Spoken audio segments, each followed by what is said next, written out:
सुबह की पहली किरण अभी मुंबई की तंग गलियों में पहुंची भी नहीं थी कि छाया चौल में तनाव की गर्मी महसूस होने लगी थी। हर दिन की तरह आज भी चौल की शुरुआत किसी मंदिर की घंटी से नहीं बल्कि अपनों की कड़वाहट से हो रही थी। सरिता, जिसकी चेहरे पर बरसों की थकान और आंखों में अपने घर के उजड़ने का डर साफ दिख रहा था, उसने भारती की तरफ एक नफरत भरी नजर डाली। भारती, जो कभी इसी चौल की बेटी थी, आज एक बड़े घर की बहू बनकर सामने खड़ी थी। सरिता ने अपने हाथ कमर पर रखे और चिल्लाकर बोली, ओ सास की चमची, तेली उस सास ने है ना हमारी प्यारी अन्नू को उल्लू बनाया है। हमें लगा था तू हमारी तरफ होगी, पर तू तो 2 ही दिन में अपने मायके वालों को भूल गई। खून के रिश्ते इतनी जल्दी फीके पड़ जाते हैं, मैंने आज देख लिया। शशि, जो पास ही खड़ी थी, उसने भी बहती गंगा में हाथ धोते हुए कहा, सही कह रही है सरिता, 2 दिन नहीं हुए ससुराल गए और तू अपने मायके वालों को भूल गई। ये वही लोग हैं जिन्होंने तुझे बचपन में कंधों पर बिठाया था और आज तू उनके दुश्मन की साइड ले रही है। भारती की आंखों में आंसू तो थे, पर उन आंसुओं में अब वो पुरानी मासूमियत नहीं बल्कि एक नया गर्व था। उसने अपने सर पर पल्लू ठीक किया और ऊंची आवाज में जवाब दिया, जब लड़की की शादी हो जाती है ना, तो उसका पूरा संसार बदल जाता है। मैं भी वही कर रही हूँ जो हर लड़की को करना चाहिए, अपना घर बचाना। मैं अब सिर्फ अपनी सास की बहू नहीं, इस घर की इज्जत हूँ, और अगर मेरे ससुराल वाले सही हैं तो मैं उनका साथ क्यों न दूं। जस्सी, जो थोड़ी दूर खड़ी सब सुन रही थी, आगे आई और उसने भारती के कंधे पर हाथ रखा। उसके बोलने में एक अजीब सा दर्द था। भारती, मैं तुझे समझ सकती हूँ। जिसको बचपन में कभी वो सच्चा प्यार न मिला हो ना, और जब उसे अचानक इतना सारा प्यार और सम्मान मिलने लगे तो उसे लगता है कि वही सच है। पर बेटा, धोखा और प्यार में एक बहुत बारीक रेखा होती है। जो औरत अपनी बचपन की सहेली यानी हमारी अनुपमा को धोखा दे सकती है, वो तुझे भी एक दिन धोखा देगी। याद रखना, सांप सिर्फ तब तक दोस्त होता है जब तक उसे भूख नहीं लगती। वहीं दूसरी तरफ कोठारी हाउस के बड़े से कमरे में पराग अपने मोबाइल पर आने वाली लगातार कॉल से परेशान था। स्क्रीन पर प्रार्थना का नाम चमक रहा था। प्रार्थना, जो उसकी बेटी थी, पर आज उनके बीच की दूरी किसी समुद्र से कम नहीं थी। प्रार्थना बार बार कॉल कर रही थी, पर पराग ने हर बार कॉल रिजेक्ट कर दी। पास ही खड़ी केतकी ने ठंडी सांस भरी और बोला, कॉल उठा लीजिए ना पराग जी, वो आपकी बेटी है। बाप और बेटी के बीच चाहे कितनी भी बड़ी दीवार हो, एक फ़ोन कॉल उसे गिरा सकता है। पराग ने गुस्से में अपना फ़ोन टेबल पर पटका और बोला, मुझे उसे कोई बात नहीं करनी केतकी। अगर तुमने उसे घर की बातें ना बताई होती तो आज ये नौबत ही नहीं आती। तुम्हें किसने कहा था कि उसे ये सब बताओ? केतकी ने हिम्मत नहीं हारी।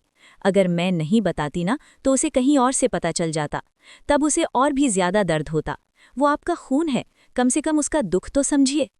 पराग की आंखों में एक सख्ती थी जो किसी पाषाण से कम नहीं थी। उसने चुना है केतकी, उसने शाह फैमिली और कोठारी फैमिली में से शाज को चुना है। जब उसने मेरा साथ छोड़कर उन लोगों का साथ दिया तो वो मेरे लिए उसी वक्त पर आई हो गई। आज के बाद ध्यान रखना, इस घर की बातें सिर्फ 4 दीवारों के बीच रहें, बाहर वालों को कुछ बताने की जरूरत नहीं है। और हाँ, अगली बार प्रार्थना का कॉल आए तो उसे समझा देना कि मुझे बार बार परेशान ना करे।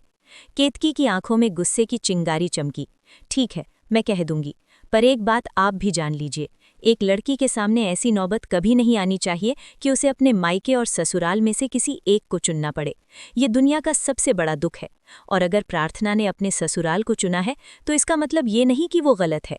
इसका मतलब ये है कि हमने उसे वो भरोसा नहीं दिया कि वो हमारे साथ खड़ी हो सके। अगर वो खुश है तो हम उसकी खुशी में खुश क्यों नहीं हो सकते? क्या इतना ईगो जरूरी है? पराग ने अपना चेहरा दूसरी तरफ कर लिया। केतकी जी, मुझे कोई लेक्चर नहीं सुनना, प्लीज मुझे अकेला छोड़ दीजिए। लेकिन चौल में माहौल अभी भी गर्म था। भारती और जस्सी के बीच की बहस अब एक नई मोड़ ले रही थी।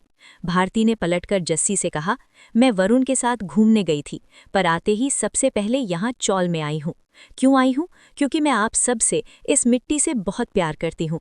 लेकिन इसका मतलब ये नहीं कि मैं अपनी सास के खिलाफ कुछ भी सुनूंगी। वो मेरी माँ जैसी हैं और मैं अपनी माँ के बारे में एक शब्द भी बुरा नहीं सुन सकती। जस्सी ने एक कड़वी हंसी हंसते हुए कहा, माँ?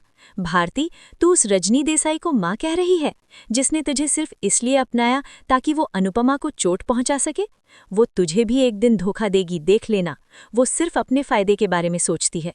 भारती का गुस्सा अब काबू से बाहर हो रहा था।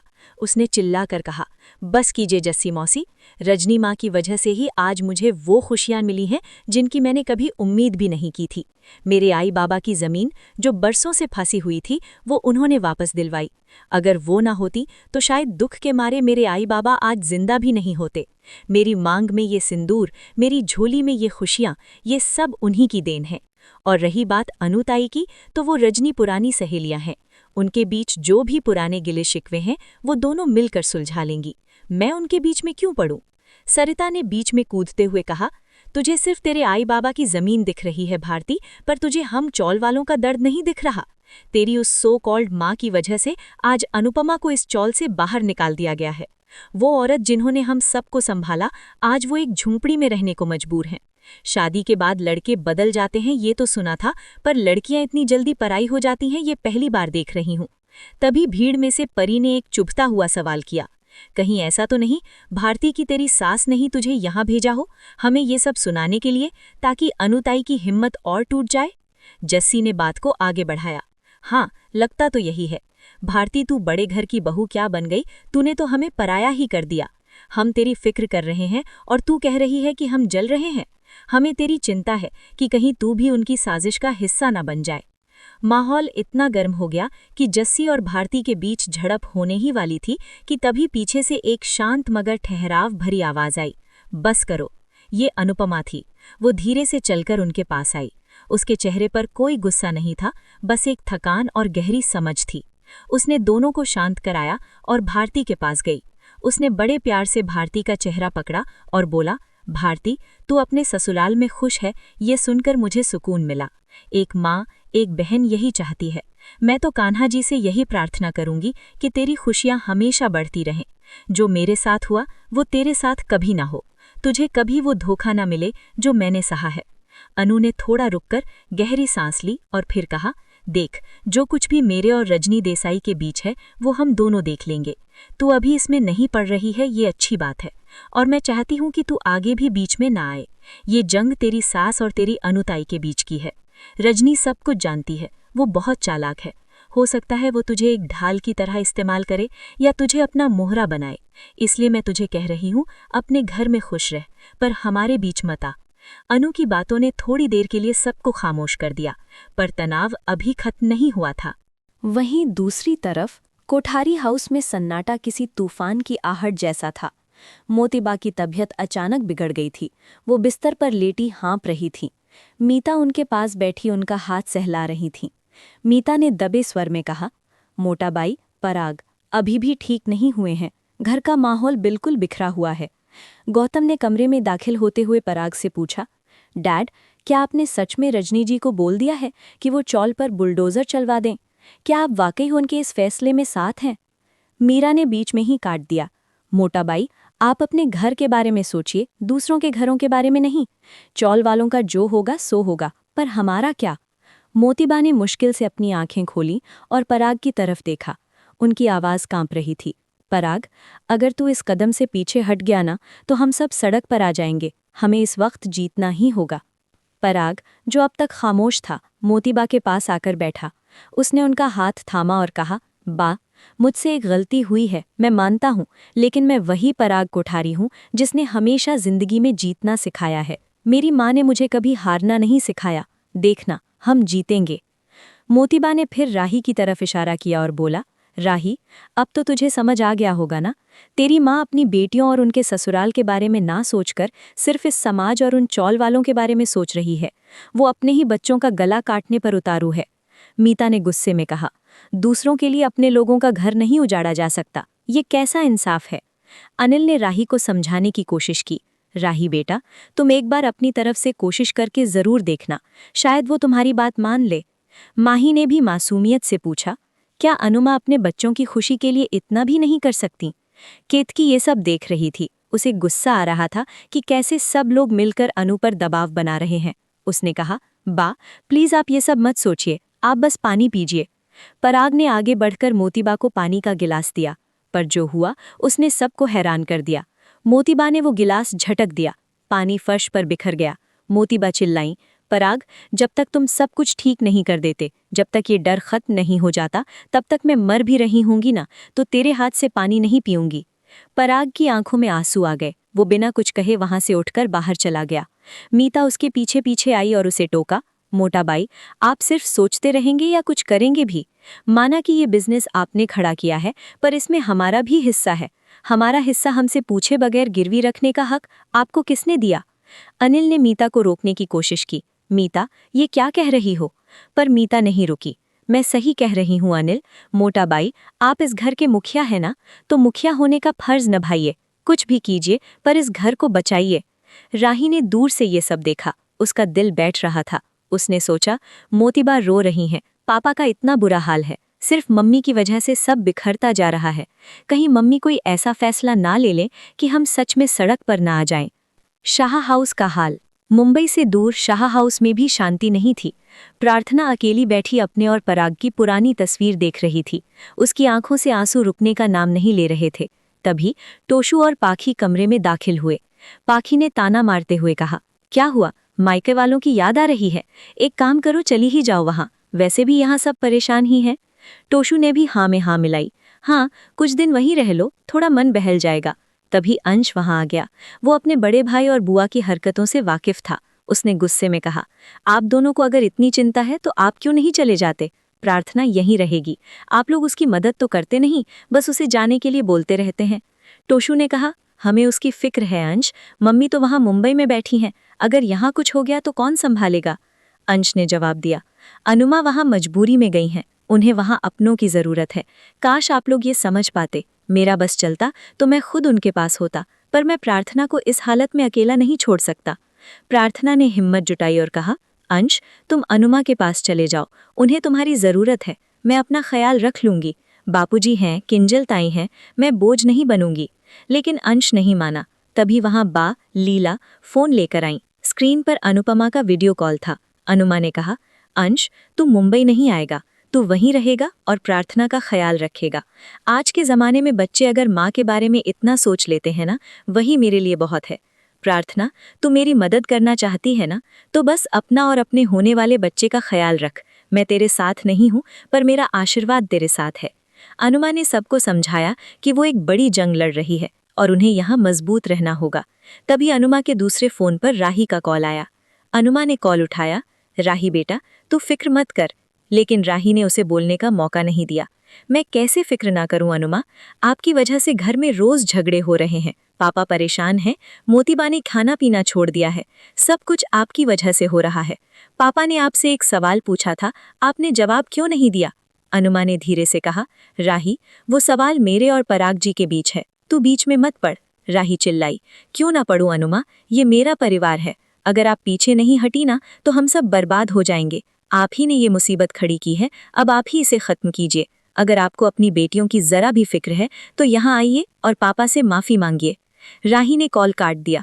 अनुपमा अपने टेंट में अकेली बैठ गई। उसकी आंखों में आंसू थे, पर दिल में एक संकल्प। एक तरफ जहां अनुपमा अपने दर्द और जिम्मेदारियों के बोझ तले दबी हुई थी, वहां रजनी देसाई के महल जैसे घर में एक नया ही तूफान उठ रहा था। प्रेरणा, जो रजनी की बेटी होने के बावजूद हमेशा सच का साथ देना चाहती थी, आज अपने गुस्से पर काबू नहीं रख पा रही थी। उसने अपने लैपटॉप पर एआई यानी आर्टिफिशियल इंटेलिजेंस का इस्तेमाल करके रजनी देसाई की ऐसी तस्वीरें बनाई थीं जो उसके असली चेहरे को दिखाती थीं। एक ऐसा चेहरा जो लालच और बेरहमी से भरा था। वरुण कमरे में दाखिल हुआ और जब उसने लैपटॉप की स्क्रीन देखी तो उसके होश उड़ गए। प्रेरणा, ये क्या बदतमीजी है? तो अपनी ही माँ की ऐसी तस्वीरें बना रही है, थोड़ी तो शर्म कर, वरुण ने चिल्लाते हुए कहा। प्रेरणा ने एक फीकी हंसी हंसते हुए जवाब दिया, तमीज़? वरुण भाई, आप तमीज़ की बात कर रहे हैं? क्या वो औरत तमीज़ के लायक है? एआई एक कमाल की चीज़ है, ये वही दिखाता है जो इंसान अंदर से होता है। देखो मैंने क्या बनाया है, ये है रजनी देसाई का असली रूप, एक चुड़ैल जो अपनों और परायों का खून पीकर पल रही है। मैंने और भी बहुत सारी पिक्चर्स बनाई हैं जो दिखाती हैं कि कैसे उन्होंने हर रिश्ते का सौदा किया है। तभी रजनी देसाई वहां पहुंच गई। उसने प्रेरणा की बातें सुन ली थीं। प्रेरणा, तुम अपनी हद पार कर रही हो, रजनी ने धाड़ते हुए कहा।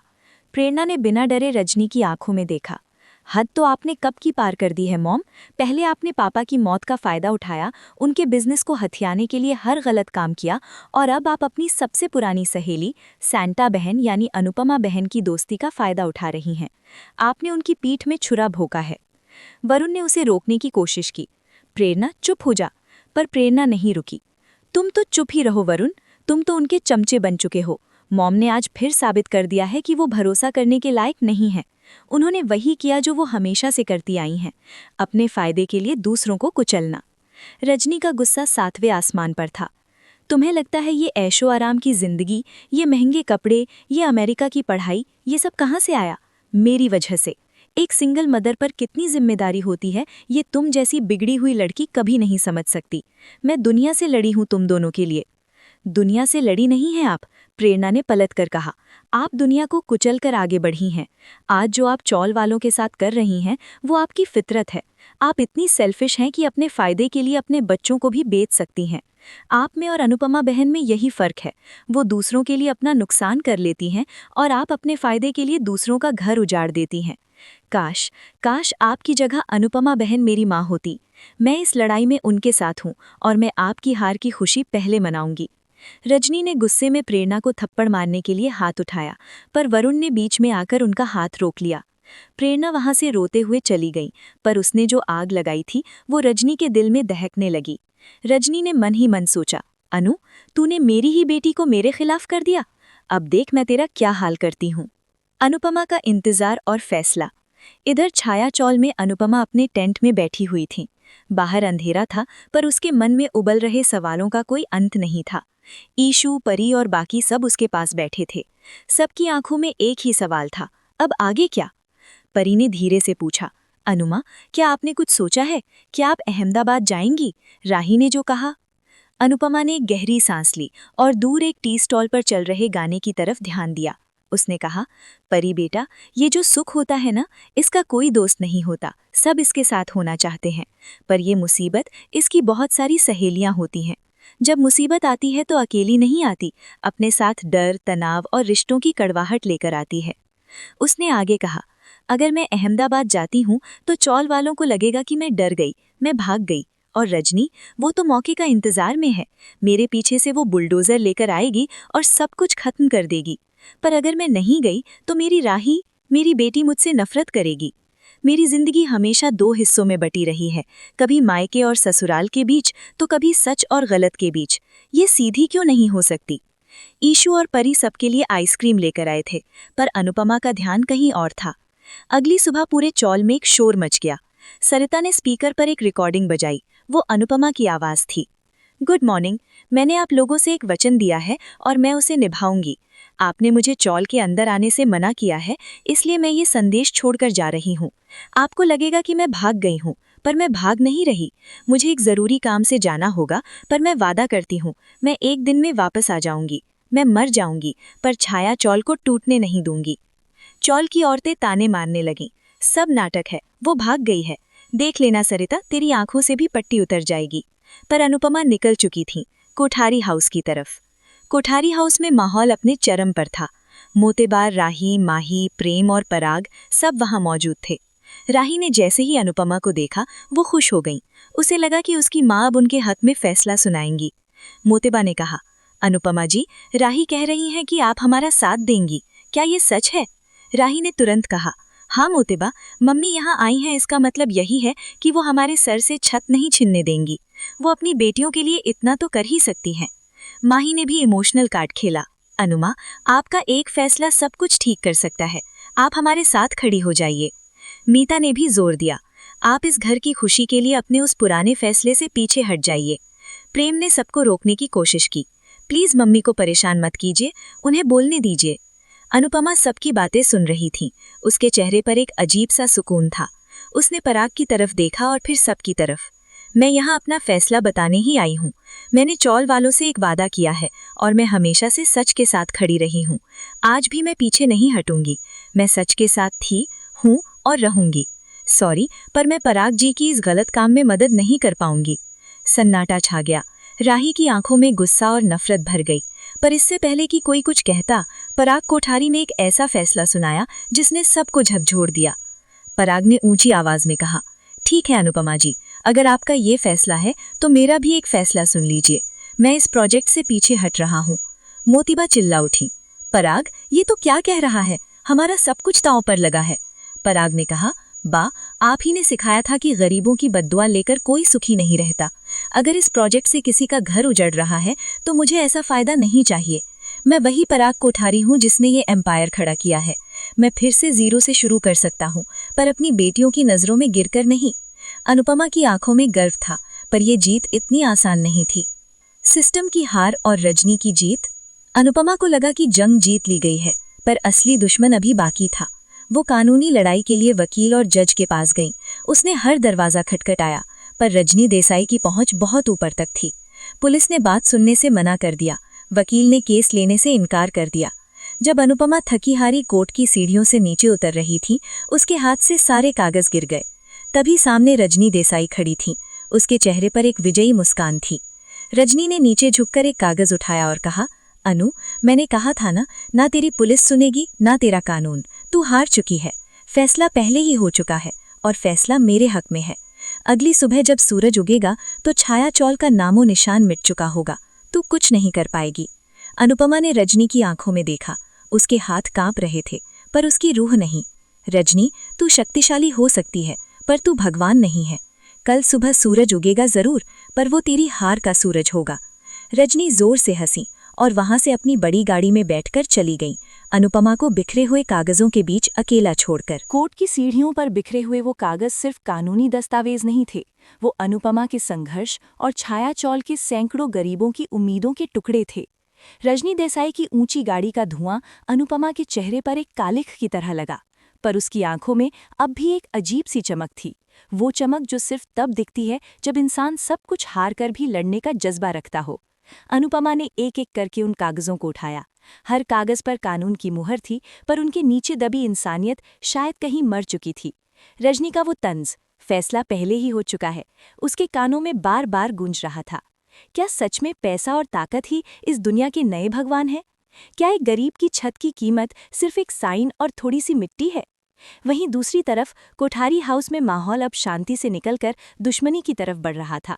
पराग कोठारी का ये फैसला कि वो इस प्रोजेक्ट से पीछे हट जाएगा, घर के लोगों के लिए किसी बिजली गिरने से कम नहीं था। मोटेबा, जो बरसों से इस खानदान की शान और गर्व का प्रतीक रही थीं, उनका गुस्सा अब उनकी सेहत पर भारी पड़ रहा था। उन्होंने खाना पीना त्याग दिया था, पर उनकी जुबान अब भी तीखी थी। पराग, तूने आज सिर्फ इस घर की नींव नहीं हिलाई, बल्कि अपने बाप की उस मेहनत को भी मिट्टी में मिला दिया जो उन्होंने इस एम्पायर को खड़ा करने में लगाई थी। मोटिबा ने हाँफते हुए कहा। उनकी आंखें लाल थीं और हाथ कांप रहे थे। पराग ने उनके पैरों के पास बैठने की कोशिश की, पर मोटिबा ने अपने पैर पीछे खींच लिए। पराग ने दर्द भरी आवाज में कहा, बा, मैं हार नहीं रहा हूँ, मैं सिर्फ गलत रास्ते से पीछे हट रहा हूँ।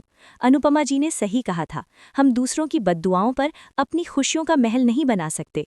हम फिर से शुरू करेंगे। हमारे पास हुनर है, हमारा नाम है। नाम? मीता ने बीच में चिल्लाकर कहा। मोटा भाई, कल जब बाजार में ये खबर फैलेगी कि कोठारी ग्रुप ने इतने बड़े प्रोजेक्ट से हाथ खींच लिया है क्योंकि एक औरत ने उन्हें भावुक कर दिया, तो लोग हम पर हंसेंगे। बैंक वाले हमारे घर की कुर्की करने आएंगे। तब आपका ये सच हमारा पेट नहीं भरेगा। राही और माही एक कोने में खड़ी ये सब देख रही थीं। राही को लगा था कि उसकी माँ अहमदाबाद आएगी तो सब ठीक हो जाएगा, पर यहाँ तो सब बिखरता जा रहा था।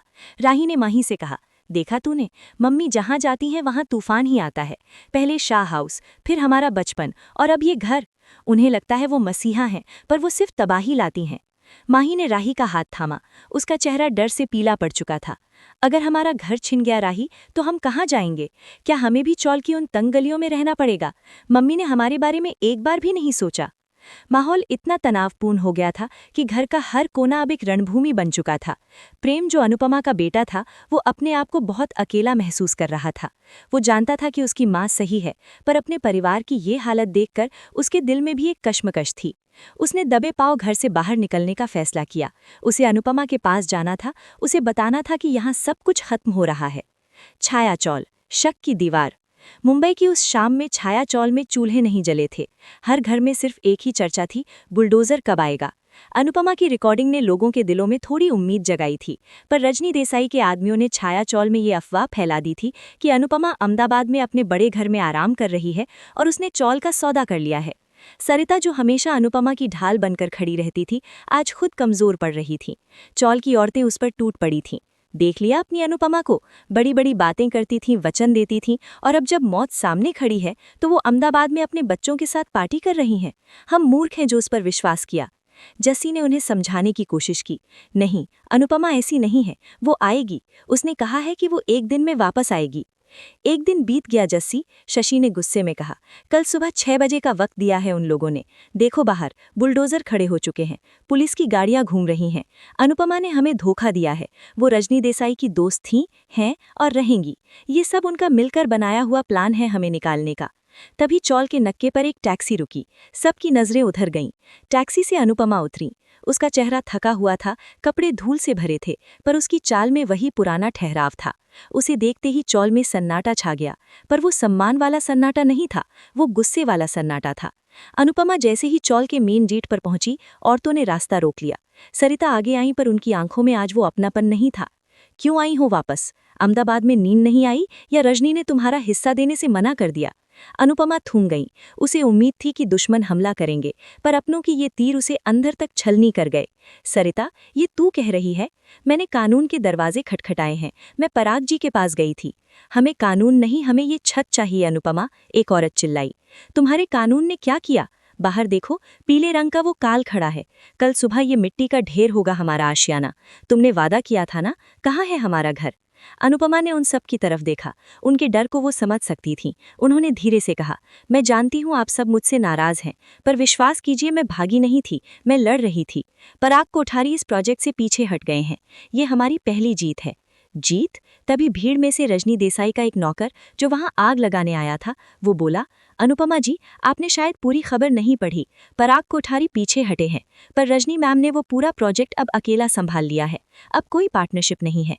कल सुबह डिमोलिशन होगा और कानूनी तौर पर आप कुछ नहीं कर सकती। ये सुनते ही चौल वालों का गुस्सा फट पड़ा। अनुपमा को धक्के दिए गए, उसे धोखेबाज कहा गया। सरिता ने भी अपना सर झुका लिया। अनुपमा अकेली खड़ी रही, भीड़ के बीच, बिल्कुल वैसे ही जैसे वो बरसों पहले शाह हाउस में अकेली हो जाती थीं। पर इस बार उसने रोने के बजाय अपने पल्लू को कमर में बांध लिया। उसने ठान लिया था कि अगर कानून साथ नहीं देगा तो वो खुद एक दीवार बन जाएगी। रजनी देसाई का अगला कदम। रजनी अपने कैबिन में बैठी चैंपेन का ग्लास लिए रात के अंधेरे को देख रही थी। उसके सामने वरुण खड़ा था। मॉम, क्या ये जरूरी है? चौल वाले रो रहे हैं। अनुपमा वहां मरने मरने पर उतारू है। क्या हम इतने बुरे हैं? रजनी ने ग्लास टेबल पर रखा और वरुण के पास आई। वरुण, बुरा और भला ये सिर्फ गरीबों के शब्द हैं वरुण। दुनिया में सिर्फ 2 तरह के लोग होते हैं, शिकारी और शिकार। अगर मैं कल उनका घर नहीं तोड़ूंगी तो बैंक वाले मेरा एम्पायर तोड़ देंगे। मैंने पराग को निकालकर बहुत अच्छा किया, अब सारा मुनाफा मेरा है। और रही बात अनुपमा की, तो वो मेरी पुरानी दोस्त है। उसे हारने का स्वाद चखने दो। उसे लगता है कि वो हर बार माँ बनकर सबको बचा लेगी, पर इस बार उसका पाला एक ऐसी औरत से पड़ा है जिसने अपनी ममता को कब की सूली पर चढ़ा दिया है। तभी प्रेरणा वहां आई। उसके हाथ में एक बैग था। मैं ये घर छोड़कर जा रही हूँ मॉम। रजनी हंसी। कहाँ जाओगी? उस चौल में? अनुपमा के साथ झोंपड़ी में रहोगी? प्रेरणा ने गर्व से कहा, हाँ, कम से कम वहां इंसान रहते हैं, आप जैसे पत्थर के बुत नहीं। मैं कल सुबह वहीं रहूंगी, उन बुलडोजरों के सामने। अगर आपको चौल तोड़नी है तो पहले अपनी बेटी पर वो बुलडोजर चलाना होगा। रजनी का चेहरा सख्त हो गया। तो वही सही वरुण, इसे जाने दो। कल सुबह 6 बजे काम शुरू होना चाहिए, चाहे सामने कोई भी खड़ा हो। रात का सन्नाटा और प्रार्थना का दर्द। दौराने शुभ रात के वक्त शाह हाउस में प्रार्थना को अचानक दर्द शुरू हो गया। स्ट्रेस और तनाव ने उसकी सेहत पर बुरा असर डाला था। अंश घबरा गया। उसने तुरंत डॉक्टर को फोन किया। तोशु और पाखी बाहर बैठकर बातें कर रहे थे कि कैसे ये सब अनुपमा की वजह से हो रहा है। देख लो, मम्मी वहां महानायिका बन रही हैं और उनकी बेटी की हालत खराब है, पाखी ने कहा। अंश चिल्लाया, बुआ बस कीजिए, प्रार्थना को हॉस्पिटल ले जाना होगा, और प्लीज मम्मी को कॉल मत करना, वो पहले ही बहुत परेशान है, हमें ये खुद संभालना होगा। प्रार्थना दर्द में भी अनुपमा का नाम ले रही थी। उसे अपनी माँ की जरूरत थी, पर वो जानती थी कि उसकी माँ इस वक्त हजारों लोगों की माँ बनी हुई हैं। वो अपनी माँ की इस कुर्बानी को समझती थी, पर एक बेटी का दिल तो माँ के लिए ही धड़कता है। अनुपमा को इस सब का पता नहीं था। वो चौल के बीचों बीच एक पत्थर पर बैठी थी। रात गहरी हो रही थी। थोड़ी दूर पर बुलडोजरों की पीली रोशनी दिख रही थी, जो किसी दरिंदे की आंखों की तरह चमक रही थी। अनुपमा ने अपने कन्हा जी की मूर्ति को अपने पास रखा और आंखें मूंद लीं। कल सुबह एक बड़ा तूफान आने वाला था, और अनुपमा को पता था कि ये उसकी जिंदगी की आखिरी लड़ाई भी हो सकती है।